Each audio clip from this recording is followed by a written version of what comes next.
Muito bem.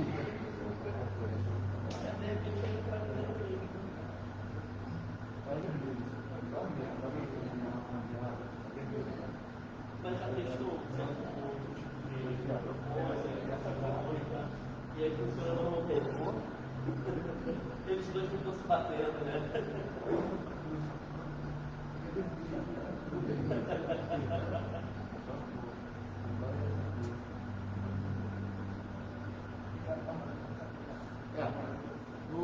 Mas,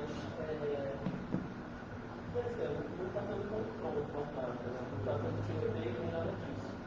Mas eu não tenho certeza se isso já saiu lá, se permanece, e tem algumas vias de acesso lá que estão fechadas, que estão em casa.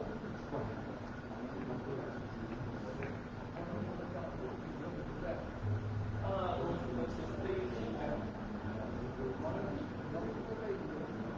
Sim.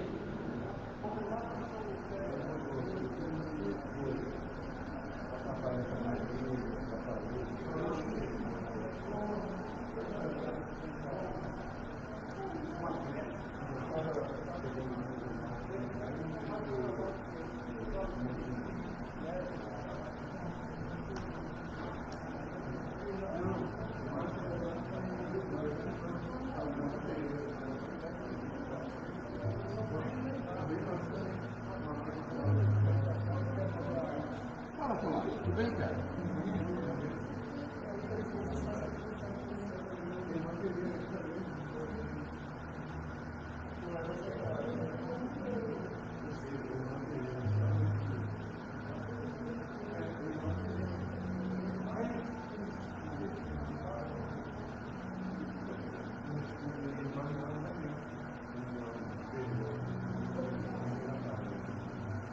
Rafael, é ótimo que interrompeu, né?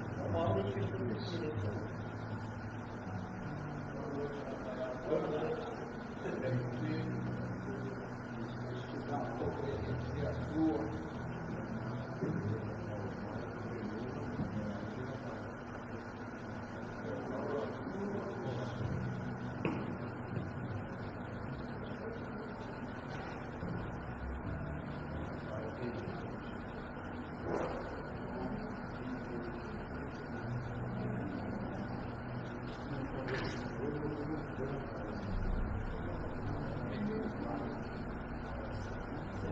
Ainda está.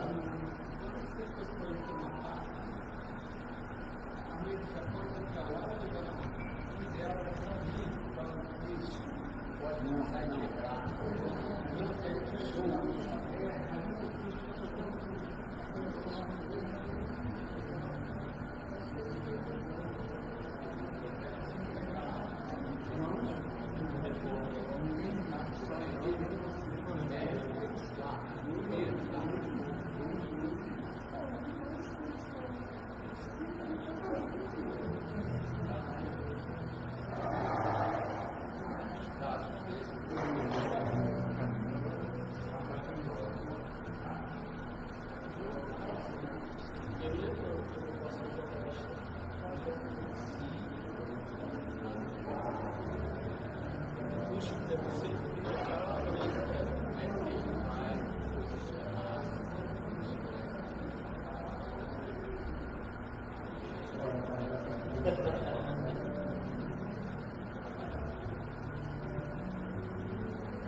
Boa noite a todos presentes, sejam encarnados e desencarnados.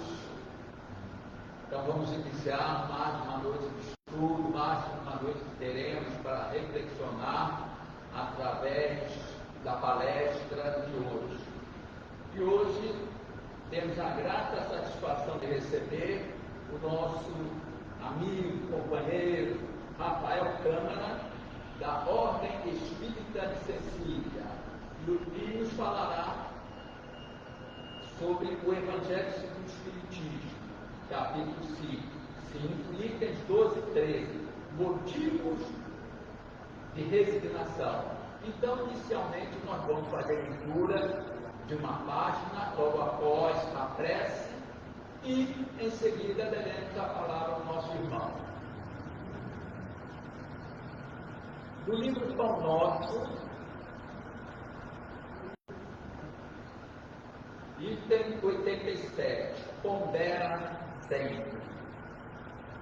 É uma passagem de Paulo a Timóteo. E o que de mim, diante de muitas testemunhas ouviste, confia-o a homens fiéis, que sejam idôneos para também ensinarem a outros. Vejamos Emmanuel.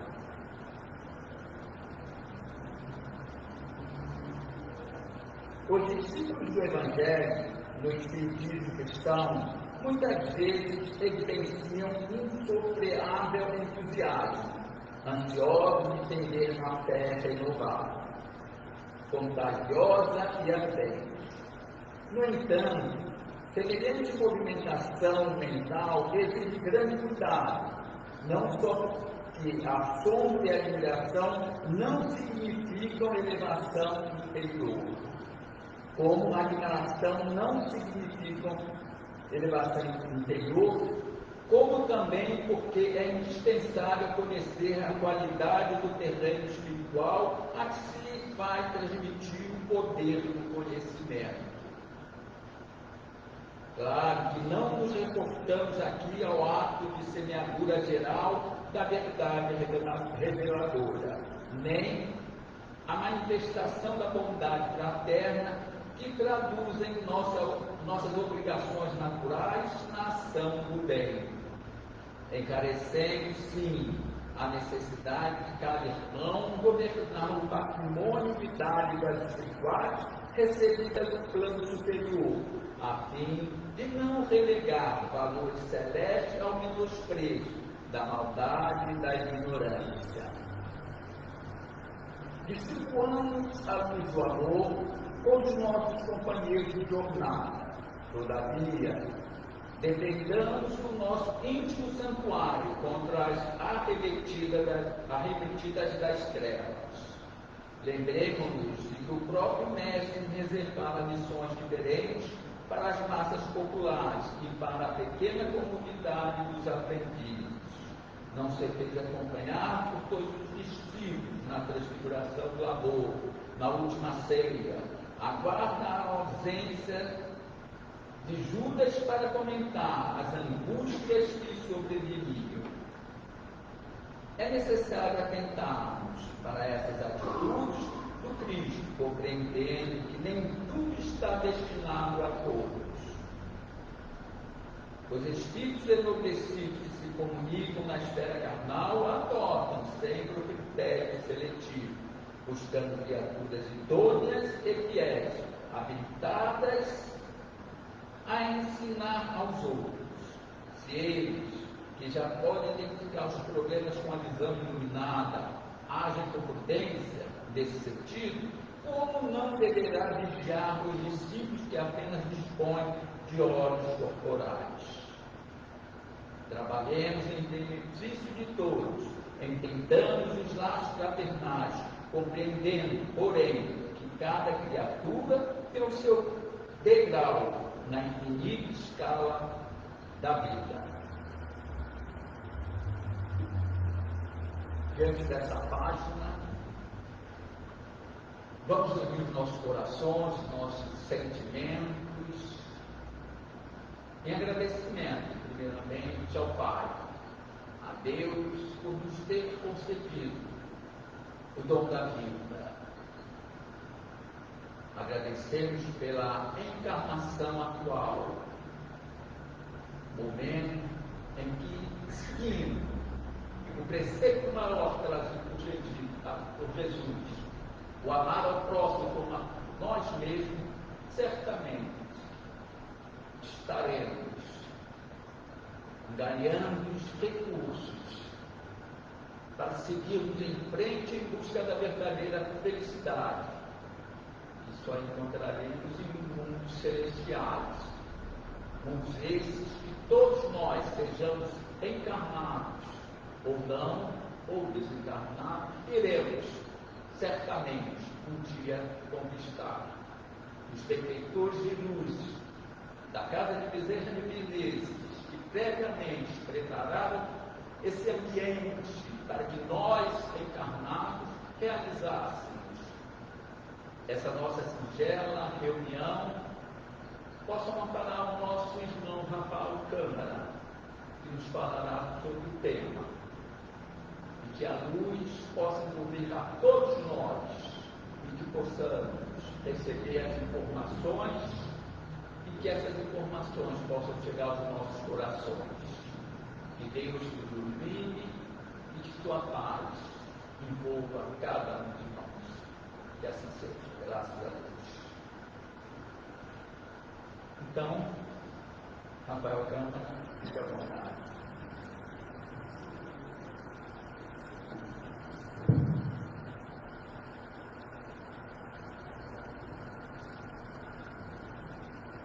Boa noite a todos e todas.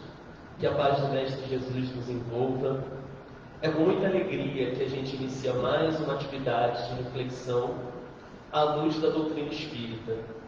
E desde já eu trago o abraço fraterno da Ordem Espírita de Sicília, e que fica um convite para vocês para que a gente sempre faça esses intercâmbios, essas visitas, para que a gente fortaleça o nosso movimento espírita. É sempre muito gratificante quando a gente chega a uma instituição irmã e a gente se sente feliz e abraçado e acolhido. É sempre tão bom a gente perceber que nós estamos juntos, companheiros de ideal, e principalmente de companheiros com os quais a gente faz amizade dentro do trabalho do Cristo. E nos foi dada a tarefa de falar sobre uma palavrinha significativa para nós: resignação. Eu vou começar de uma maneira um pouco inusitada, falando sobre a minha família, sem depoimentos pessoais para poder demonstrar que eu sou um espírito muito evoluído, nem nada disso. Mas, certa vez, quando eu estava ainda na época da faculdade, estudando e recebendo uma bolsa de estudos, que era pequenininha, dava para tirar xerox dos livros que eu precisava, comprar uma coxinha de vez em quando para poder me alimentar no caminho para a faculdade, e de vez em quando sobrava alguma coisa para a gente poder sair, fazer algum tipo de atividade que não fosse relacionada ao estudo. Pois bem, minha mãe, então, começou a se endividar. Ela conseguiu um cartão de crédito de um banco que ofereceu para ela um limite significativo, um limite que ela poderia, enfim, fazer as compras que ela desejasse. Então aquele cartão foi uma bênção para ela, que de repente se tornou uma maldição. Por quê? Porque ela foi comprando e se endividando, e em determinado momento as dívidas eram maiores do que o valor que ela conseguia pagar. E aí o que ela fez? Rafael, me ajuda. Me ajuda porque eu estou me desesperando e está muito complicada essa situação. E não era a primeira vez que isso acontecia.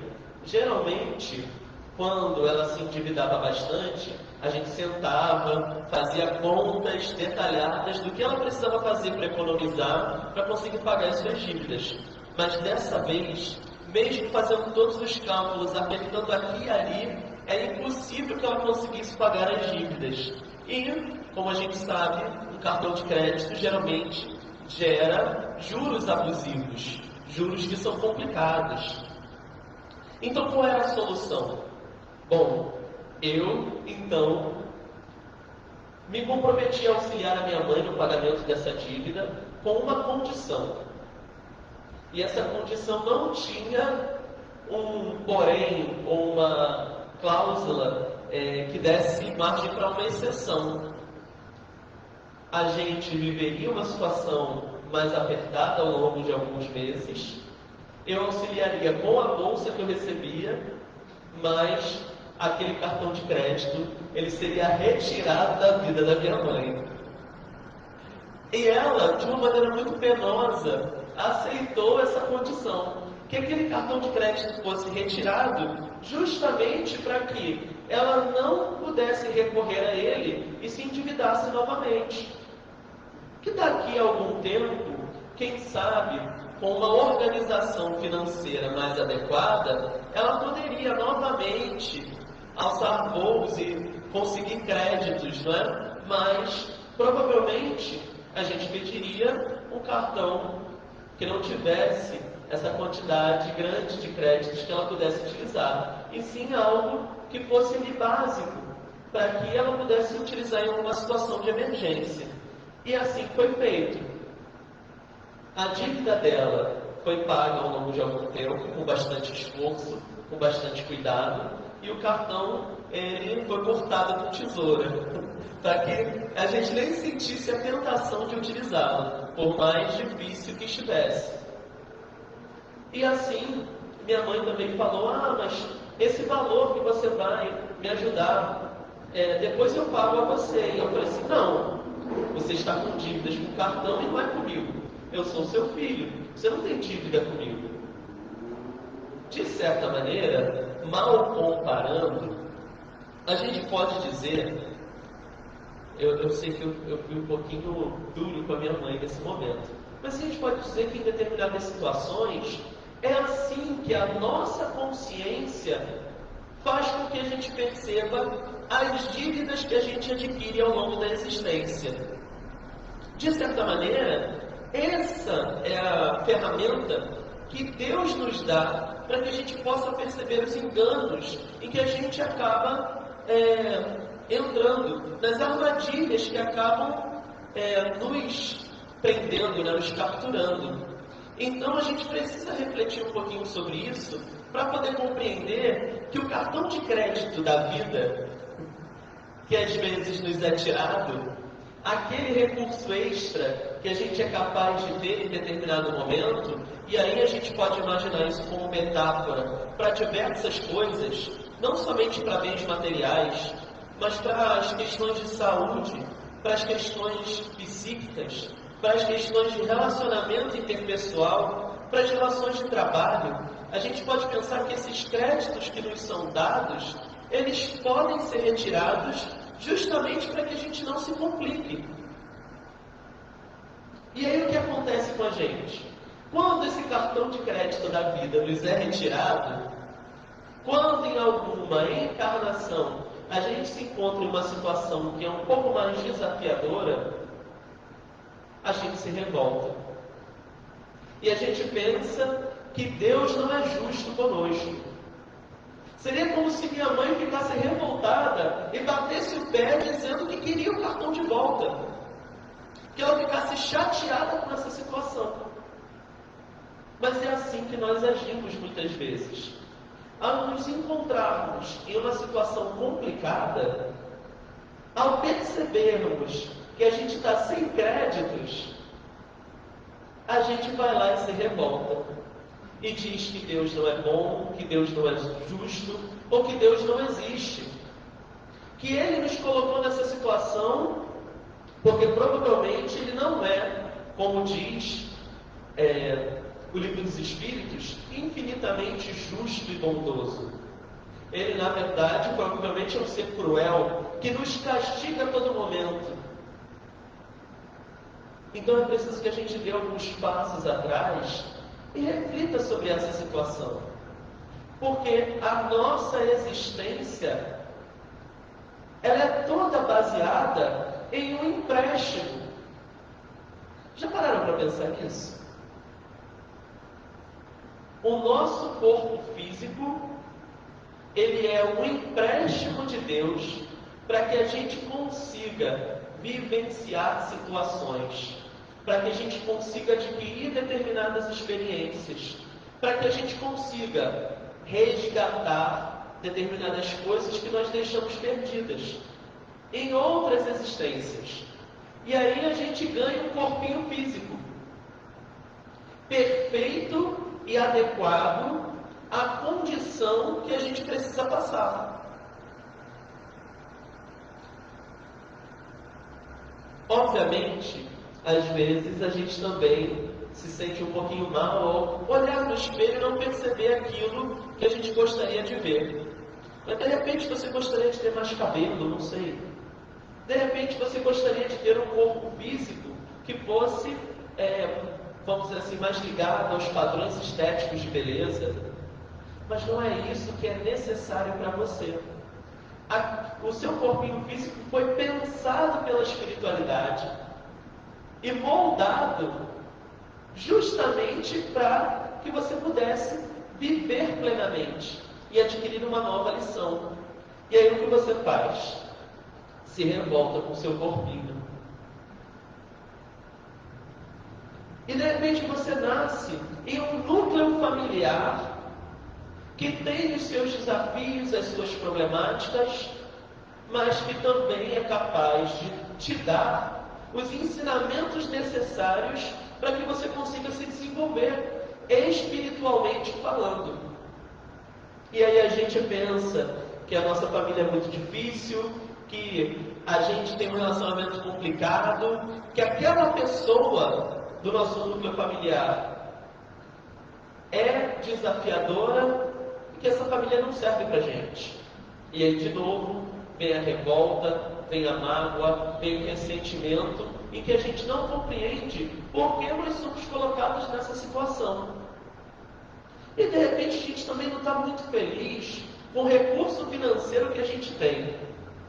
A gente acha que deveria ser um pouquinho mais rico, quem sabe, viver na zona sul do Rio de Janeiro, ou em algum lugar próximo da praia, em que a gente tivesse um emprego que precisasse ir 1 ou 2 vezes na semana apenas, quem sabe, ganhando 10 ou 12 salários mínimos talvez. E a gente fica nessa situação refletindo sobre aquilo que nós desejaríamos ter para satisfazer os nossos desejos supérfluos. E não aquilo que é necessário para nós. E aí de repente a gente nasce em uma família que mora em Bangu, num calor maravilhoso, e a gente não aproveita a oportunidade porque fica se revoltando com essas situações. É preciso então que a gente reflita não sobre a nossa natureza física material, mas entender que tudo aquilo que a gente recebeu, seja pequeno, ou seja, grandioso no sentido material do termo, que aquilo é um empréstimo de Deus para que a gente possa passar por certos aprendizados. Então, a gente não deve desdenhar dos presentes que a gente recebe, até porque isso não é quem nós somos. Nós estamos, nesse momento, vestindo um determinado corpo e assumindo determinada identidade, refletindo, é claro, a nossa personalidade espiritual. Mas essa vivência, como Rafael, é uma vivência temporária. Em breve, eu irei para uma outra existência, vestir um novo corpo, passar por outras situações, fazendo com que, assim, eu consiga ter outras experiências diversas.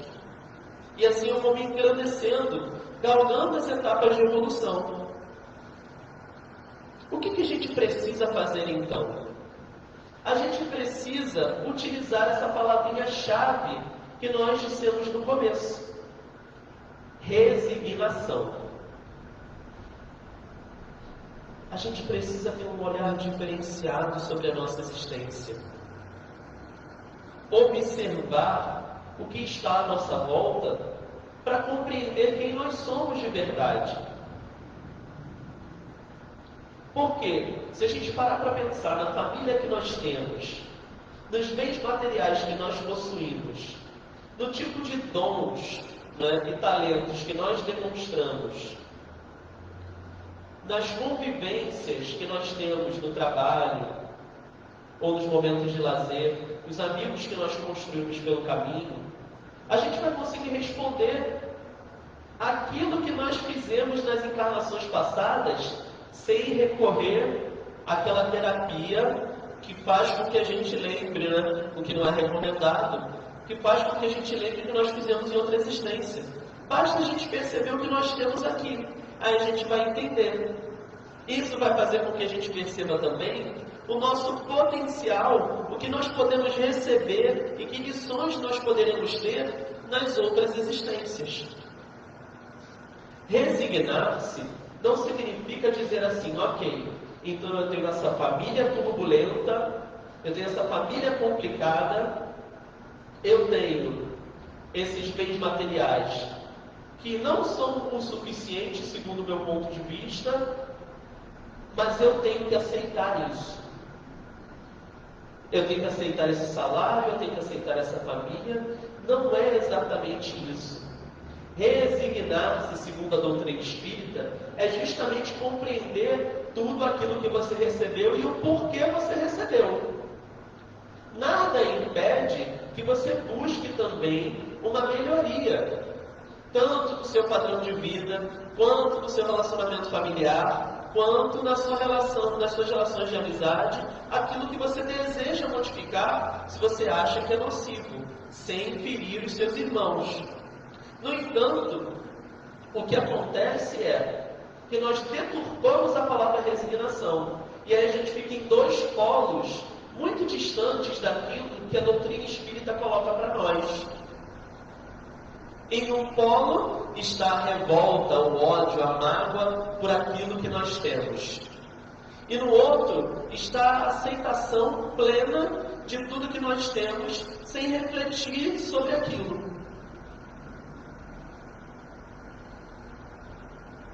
Quando a gente observa na leitura de algumas obras que são psicografadas, a gente vai encontrar inúmeros relatos importantes sobre essa resignação.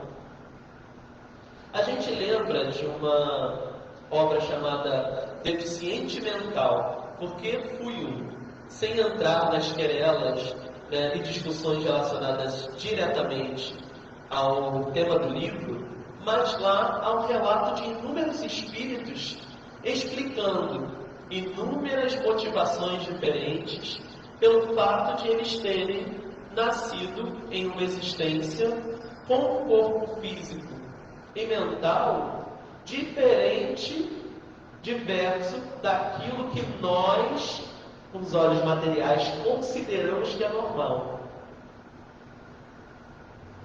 Por quê?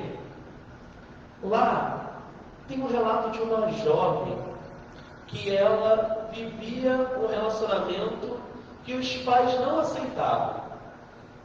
E, na verdade, ela era muito voltada para a satisfação dos seus prazeres. E ela se complicou nesse relacionamento. O resultado disso foi um desencarne precoce. E ela retornou à pátria espiritual, onde ela teve a oportunidade de refletir sobre os seus enganos.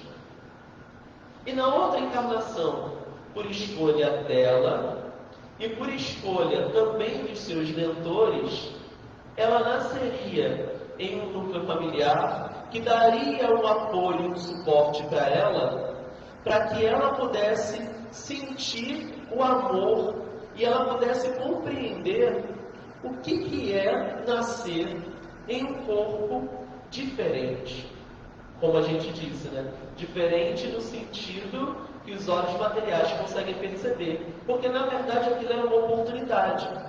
Um dos desejos dessa jovem, e que ficou marcado na sua memória espiritual, era o desejo de criar uma obra de caridade que desse assistência às pessoas com deficiência. Então, como uma forma na espiritualidade, como uma forma de fazer com que ela, ao mesmo tempo, tivesse lições valiosas sobre os erros que ela cometeu na última encarnação e pudesse também compreender como seria esse trabalho que ela realizaria, eles concordaram com a ideia de que ela deveria nascer deficiente mental. E foi o que aconteceu.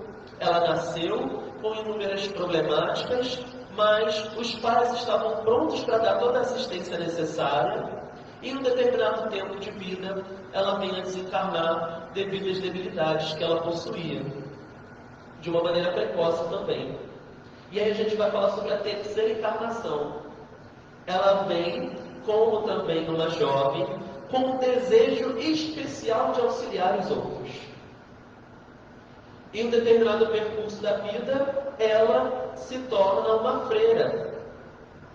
E dentro do convento em que ela está fazendo o seu trabalho laborativo, de repente começam a surgir crianças que são abandonadas, crianças com deficiência física e mental. E ela então realiza o seu trabalho de assistência naquele convento, acolhendo essas crianças que são órfãos. Vejam bem, olha o propósito das duas encarnações citadas. Em uma ela tem uma lição valiosa porque ela vivencia na própria pele, na própria carne, o que é ser uma pessoa que, de certa maneira, é dependente de outras. Para que numa encarnação futura ela consiga realizar esse trabalho, porque na sua memória espiritual estará marcada essa ideia, de uma maneira positiva. E aí nós, com o nosso olhar material, o que a gente geralmente faz? A gente observa as pessoas com deficiência física e mental e pensa no seguinte: coitados, estão sofrendo tanto. Ou, de uma maneira muitas vezes maldosa, a gente pensa: o que essa pessoa fez na outra existência para estar dessa maneira? Deve ter feito muita coisa errada. E a gente não imagina, porque o propósito, quem compreende verdadeiramente por que as pessoas nascem de maneira X ou Y, é Deus. Quem sabe sobre isso é o próprio Espírito, Deus e o seu mentor. Fora isso, a gente não pode imaginar por que determinada pessoa nasce com certa tonalidade de pele, com determinada aparência, com determinada cor de cabelo, cor de olhos. A gente não tem ideia e a gente não consegue essa explicação apenas ao observar as pessoas. Então, olha só a lição valiosa que nós estamos tendo, a de compreender que cada um dos momentos que a gente vive na nossa existência tem uma razão de ser. Cada uma das pessoas com as quais a gente cria laços, aquilo tem uma razão de ser. A classe social, a profissão que nós pertencemos, isso tem algum objetivo. Então a gente não pode simplesmente se revoltar diante das situações que a gente encontra. É preciso que a gente utilize essa palavra. Se a situação está difícil, está complicada, a gente tente perceber o porquê disso. Que a gente entenda que existe um Deus amoroso e misericordioso que está nos apoiando. E que a nós não é dado um fardo pesado demais. Pelo contrário. Tem uma historinha que a gente conta na evangelização que ela é bem interessante. A gente vem contando há muitos e muitos anos, né? Porque a gente vai ficando velho e a gente acaba ficando repetitivo. Mas olha só, é a história de um rapaz que vivia reclamando que a vida dele era dura, que a cruz que ele carregava era muito pesada. E aí a espiritualidade deu uma oportunidade para ele. Em sono, o seu mentor espiritual o convidou para que ele pudesse escolher uma outra cruz, um outro tipo de dificuldade que ele viveria na sua vida, simbolizada pelas cruzes que estariam ali expostas para ele escolher.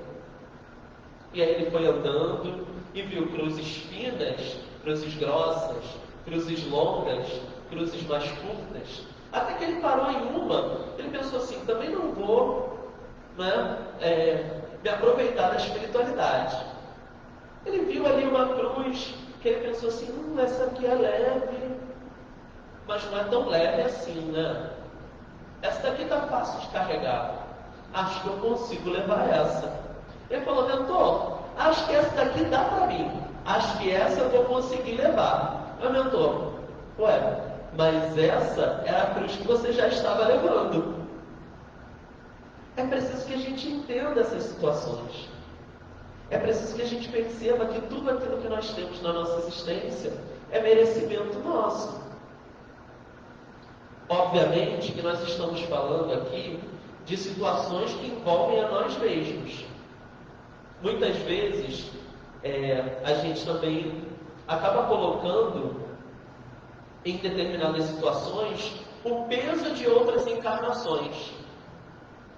Eu lembro de uma amiga minha, faz muito tempo que eu não a vejo, mas que ela contou a seguinte história. Que ela tinha um problema muito complicado com a mãe de relacionamento e elas viviam brigando. E isso já estava exaustivo para ela, né? E ela pensou que provavelmente ela e a mãe eram inimigas em outras existências. Que a espiritualidade fez um arranjo para que elas pudessem vir na mesma família. Porque isso acontece. Assim elas poderiam estreitar os laços e aprender a se amar. Mas que não estava dando certo, porque elas deviam guardar em algum resquício da sua memória espiritual aquele mal que uma fez à outra. Até que veio a comunicação da espiritualidade. Um recado dizendo para ela, em outras palavras, né, de uma maneira muito suave, de uma maneira muito sublime, porque a espiritualidade toma esse cuidado. Mas dizendo exatamente isso. Olha, a responsabilidade pelos problemas que vocês estão vivendo aí, você e sua mãe, é pelo fato de que vocês não estão se acertando. Se uma passar a ouvir a outra, vai estar tudo certo. Não tem nada de problemas de existências passadas, não. Então, muitas vezes, aquilo que a gente cria, que a gente reclama, né, dentro da nossa existência, muitas vezes é causado por aquilo que a gente fez nessa existência mesmo. Então é importante a gente também frisar isso. Resignar-se não é ficar inerte, parado, estacionado diante dos problemas e dizer assim, ok, eu mereço isso. Deus deu isso para mim e é isso que eu mereço. Não é exatamente isso. É entender que existem determinadas situações que precisam e podem ser mudadas. E existem situações que a gente vai precisar refletir e entender que elas não podem ser modificadas. Que talvez não dependam apenas de nós. E aí a gente vai precisar fazer o seguinte: parar, refletir um pouquinho mais e entender, já que essa situação não pode ser mudada, então eu preciso compreendê-la, eu preciso então aceitá-la. Mas também percebendo qual é o motivo, por que isso acontece comigo? O que eu posso tirar como lição disso? Porque a nossa encarnação ela é abençoada. Deus não quer o nosso sofrimento. Deus não deseja que a gente sofra. Isso é algo que nós carregamos de vivências em outros núcleos filosóficos e religiosos. O castigo não faz parte do pensamento doutrinário espírita. A gente precisa modificar essa ideia para aprendizado, para resgate. Lembra da dívida que eu falei com o cartão de crédito? Então, é retirar o cartão de crédito das nossas mãos, para que a gente não possa adquirir mais dívidas. Pensa bem. Imagine que você, em outra existência, foi uma pessoa esbanjadora. utilizava suas riquezas para satisfazer apenas os seus caprichos. Você não aprendeu a lição da humildade, não aprendeu a lição da caridade, da assistência aos necessitados, não percebeu que Deus está dando a você um empréstimo de recursos materiais para que você possa transformar isso em benefício para os outros. Na geração de empregos, de repente, no auxílio em trabalhos assistenciais, transformar os seus recursos materiais para acolher outras pessoas. Na próxima encarnação, o que acontecerá com você? E na outra? E nas seguintes? Tudo vai depender do tipo de aprendizado que você precisa ter. Ora, se você não adquiriu, se você não percebeu que era necessário ser humilde e caridoso, na próxima encarnação, então você vai precisar vivenciar certas situações para que você adquira essa humildade e aprenda a importância da caridade. E aí, Deus pode pensar o seguinte: olha, dessa vez, vamos planejar juntos a seguinte ideia. Você não vai vir com muitos recursos materiais, porque aí você não vai sentir essa tentação. Vai precisar tomar mais cuidado com o que você vai gastar. E vai poder, assim, compreender que é necessário utilizar bem os recursos financeiros. Em outra encarnação futura, você vai ter a oportunidade de novo de passar pela prova da riqueza, para ver se você aprendeu plenamente essa lição. É isso que acontece com a gente. É por isso que nós nascemos ricos, classe média, ou pessoas mais pobres, humildes. É por isso que nós nascemos com tonalidades de pele diferentes e culturas diferentes, para que a gente tenha múltiplas vivências.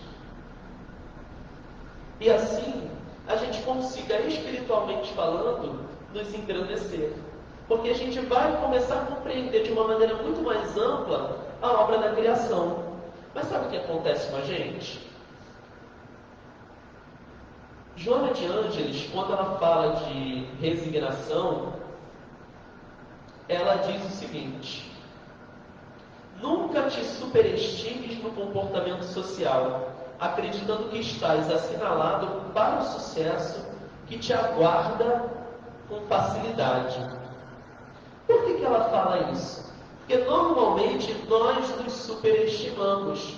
Nós acreditamos que nós somos seres extraordinários e merecemos aquilo que é o melhor. E é por isso que a gente se revolta.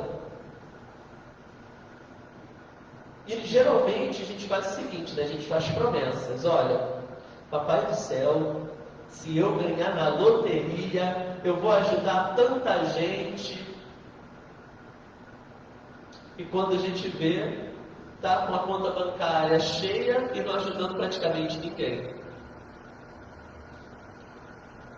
Chico Xavier não precisou de muita coisa para poder realizar o trabalho de caridade dele. E a gente pode aproveitar essas lições maravilhosas para a gente poder entender isso. A gente lembra quando uma pessoa foi visitá-lo para poder levá-lo para fazer uma palestra, e Chico pediu ajuda para poder vestir terno, não é?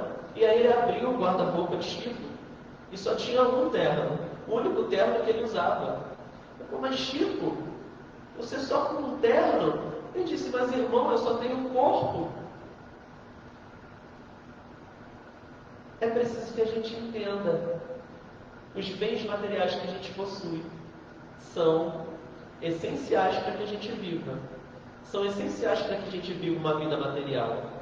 Mas existem determinadas coisas que são tão supérfluas e a gente se apega tanto a elas, acreditando que é isso que vai trazer a nossa felicidade, justamente porque a gente se superestima.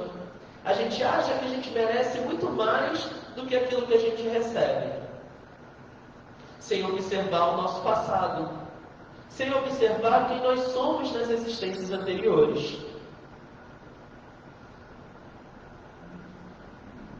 Por isso isso que muitas vezes o que a gente faz é colocar a perspectiva material, no sentido de materialista mesmo, acima da perspectiva espiritual.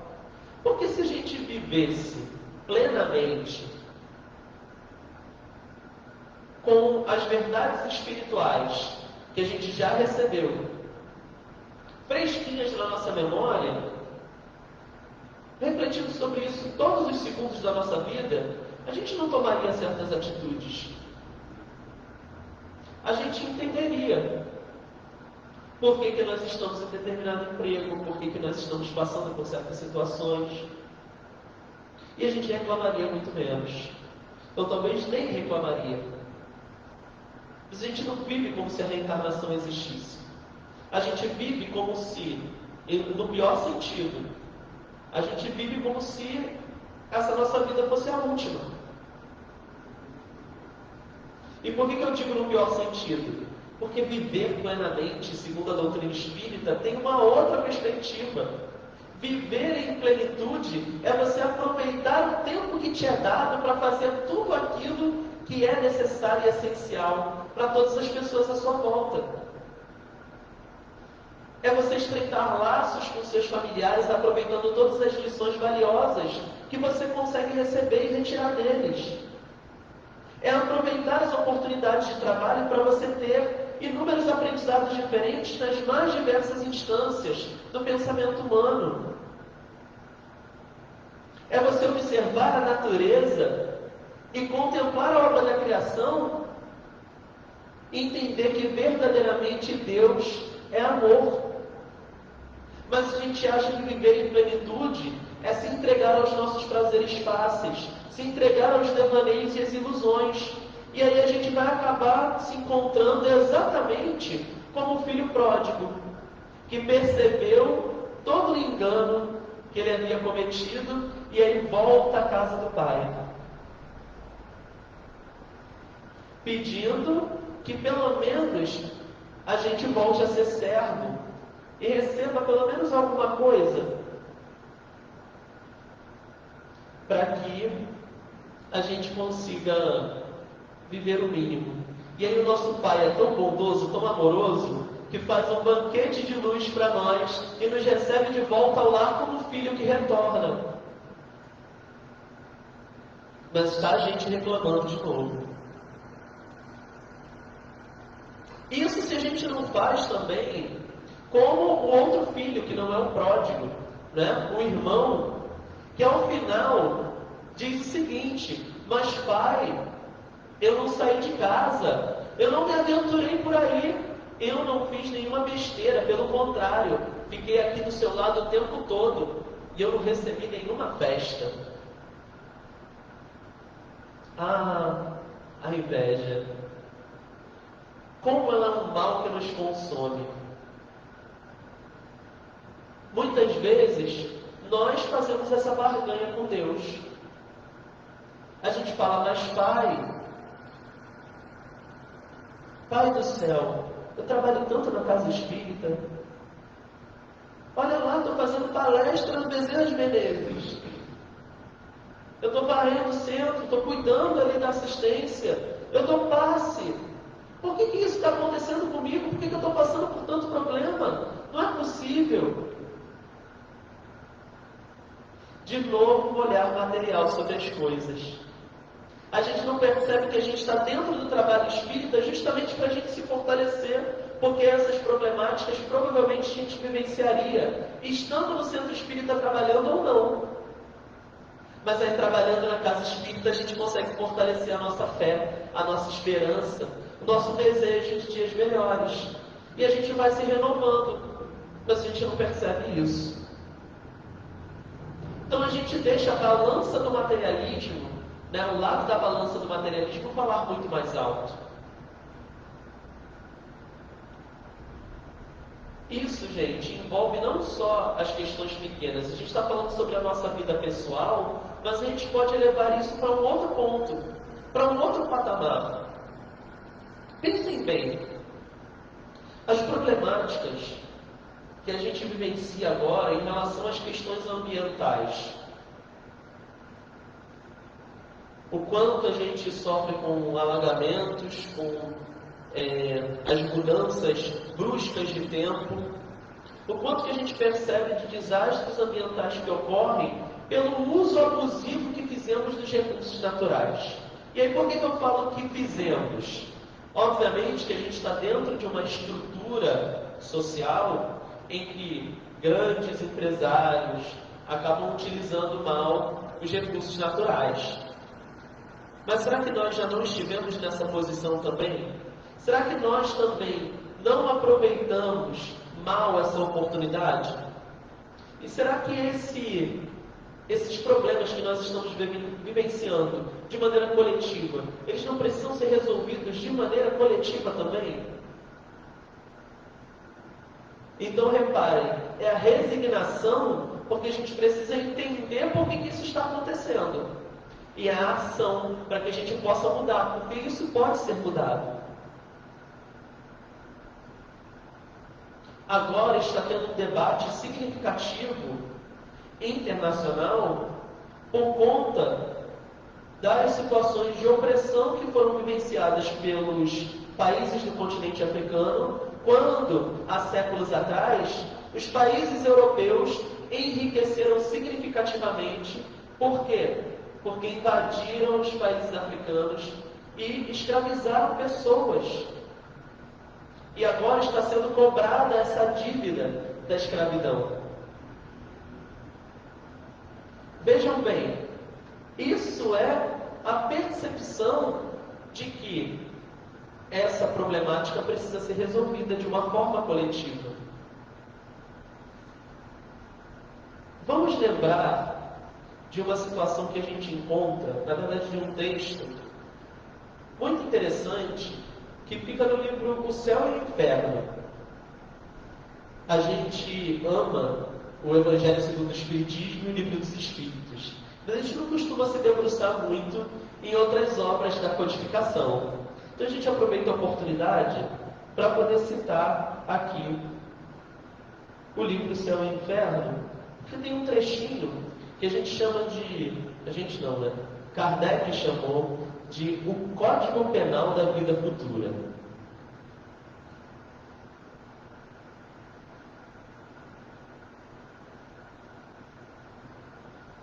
São 33 leis de Código Penal. Como a gente vai ficar aqui até 10h30 da noite, vai dar tempo de eu ler tudo. Não, a gente vai ler apenas algumas passagens, algumas leis desse Código Penal. Olha só.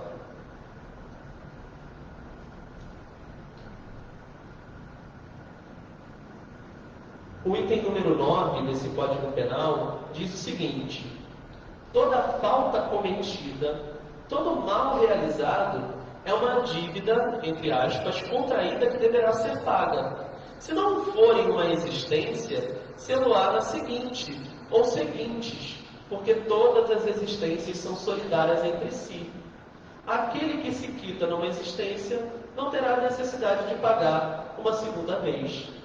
Pagar a dívida não significa ser castigado de maneira física e brutal, como a gente costuma ouvir em determinados segmentos filosóficos e religiosos. Pagar essa dívida, entre aspas, significa fazer o resgate através do amor. Pode ser da dor, mas não do sofrimento. O sofrimento é uma opção nossa.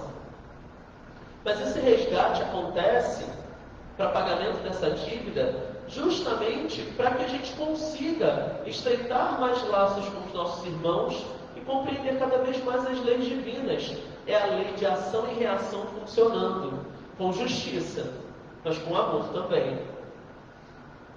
E aí a gente tem, olha só, o espírito passa, quer no mundo corpóreo, quer no espiritual, a consequência das suas imperfeições. Todas as misérias, todas as vicissitudes da vida corpórea são oriundas das nossas imperfeições. São expiações de faltas cometidas na presente ou em anteriores existências. Então, a gente, pela natureza daquilo que a gente está passando nessa existência, a gente pode julgar a natureza das faltas cometidas em existências anteriores. bem como das imperfeições que lhes deram causa. Para completar,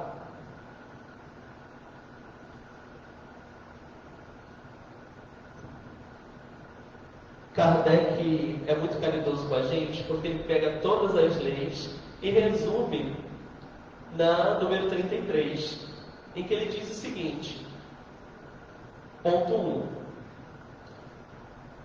A dificuldade, o sofrimento, é inerente à imperfeição. Ou seja, se eu tenho determinada atitude, essa atitude provavelmente já vem de outras existências. Se eu mostro determinada problemática que faz parte da minha personalidade, então eu vou passar por uma situação em que, na minha existência, em que eu consiga desenvolver o meu potencial e elimine essa imperfeição.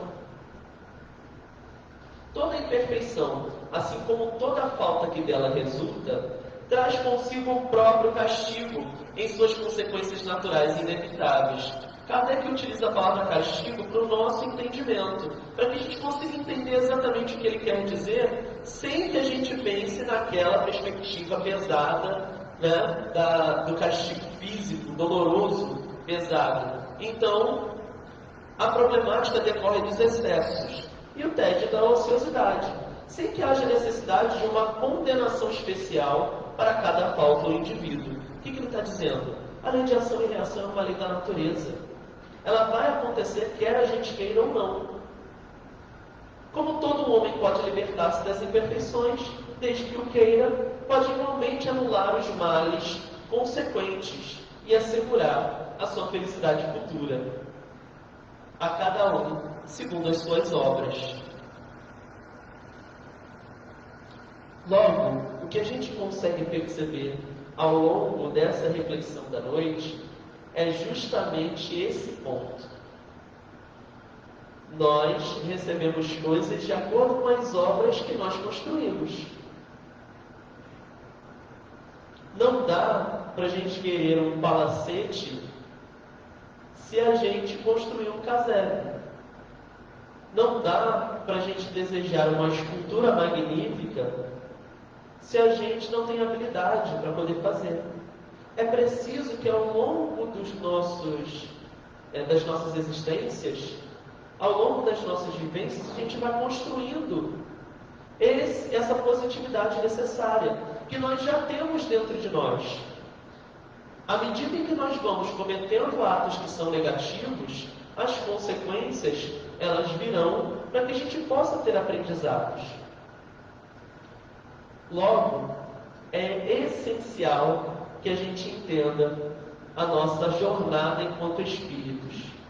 Que a gente observe a nós mesmos sobre essa perspectiva espiritualizante. E que a gente entenda que determinadas situações que nós passamos, elas são importantes para nós. Eu sei muito bem que é muito complicado no momento em que a gente está passando pela turbulência, no momento em que o barco está lá se balançando, que as tempestades, os raios e trovões estão se alardeando no céu, que aquelas ondas gigantescas estão chegando, que a gente pense, que bom, que maravilhoso, porque Deus está comigo. Eu sei que é complicado a gente chegar a esse ponto, mas eu preciso relembrar uma situação para vocês.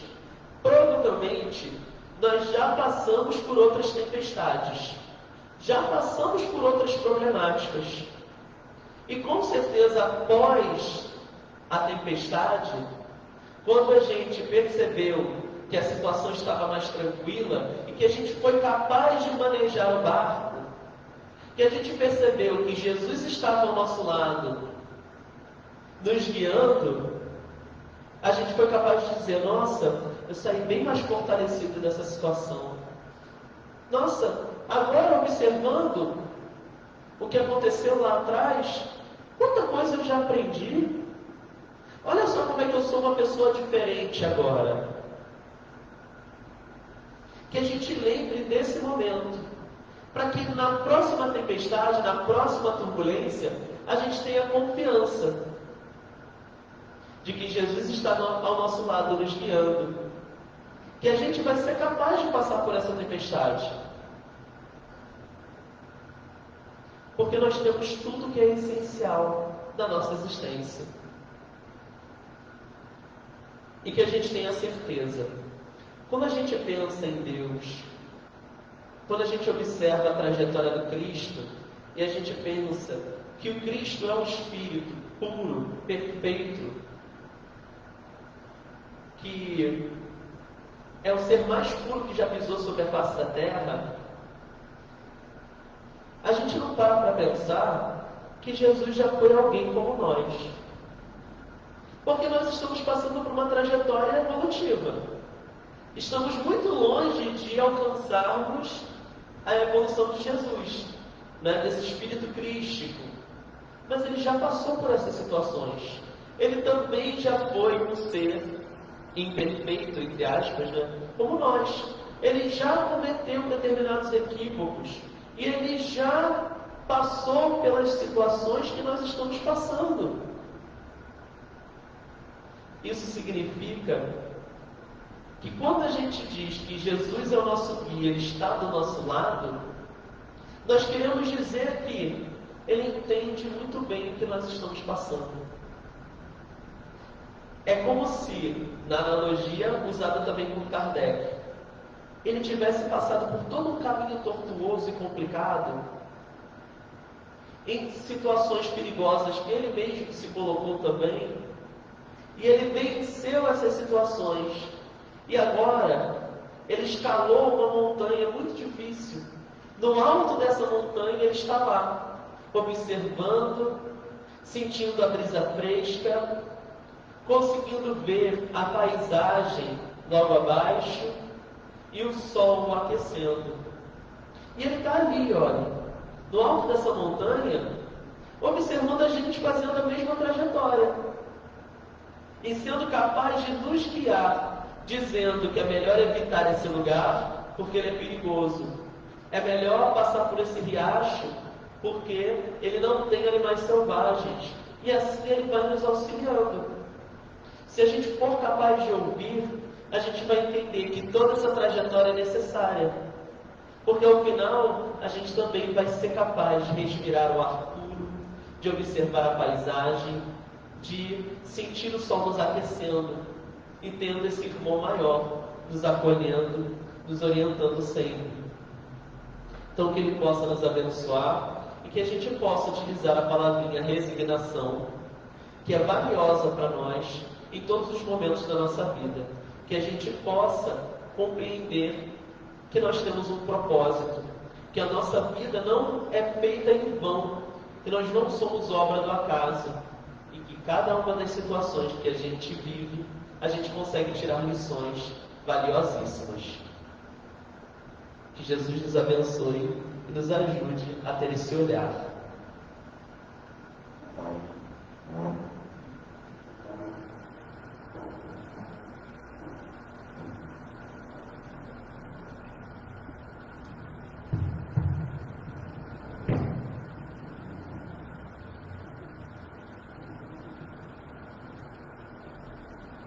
Agradecemos ao nosso companheiro, irmão, amigo, Rafael Câmara, por mais essa palestra e que ele possa estar inúmeras vezes aqui sentado, né, nos brindando com temas relativos à doutrina espírita. Então, agora nós vamos fazer algumas propagandas, né, algumas atividades aqui da casa, como essa, que é de segundas-feiras, né? O estudo do Evangelho segundo o Espiritismo, sempre às 20 horas.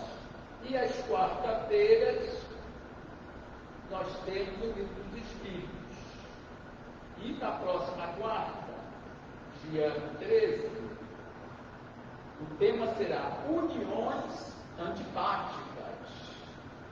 E quem tem que nos falar, Dalvanete Albuquerque, no Getela, Grêmio de Propaganda Espírita, luz e amor. E essas nossas reuniões, né, de segundas e quartas, também é transmitida através da nossa página no Facebook, onde os nossos amigos internautas estão nos assistindo. E temos que agradecer também a todos eles. Tá? Às terças-feiras, nós temos um estudo através da plataforma da Skype. E o estudo que está sendo feito é através do livro A Gênesis. Inicia-se às 19h30. Quinta-feira, temos aqui na nossa casa presencial o estudo do Evangelho segundo o Espiritismo, onde nós temos a convidar a todos aí que compareçam aqui conosco, tá? E onde inicia-se às 20 horas. Aos sábados, a partir das 5h30, inicia-se aqui a nossa evangelização infantil. No mesmo horário, temos a juventude. Às 15h30, também inicia-se uma reunião de uma das obras, né, daqui da purificação. E às 18 horas, o estudo sistematizado da doutrina espírita. Então, mais uma vez, o convite está feito, né, para todos esses dias todos relacionados. Então, nós temos que avisar, logo após a prece, teremos o passe de água purificada, aqueles que vão comparecer, né? Que possam manter em seus lugares, serão devidamente, né, direcionados. Então, agora nós vamos fazer a nossa prece final. Em agradecimento a Deus nosso Pai, pela permissão que nos foi dada de mais esses eventos na casa de Deus Menezes. Os benfeitores espirituais, nos envolva, nos mostre o caminho a ser traçado para a nossa melhora, para que tenhamos crédito em mais essa encarnação. É claro que tem crédito, consequentemente, os nossos débitos vão sendo retirados de cada um de nós. Que possamos ter um bom retorno para os nossos destinos, sempre em companhia desse amigo espiritual de todos os momentos, que é o nosso anjo guardião. E que Deus possa estar em nossos corações a todo momento. Que assim seja. Graças a Deus.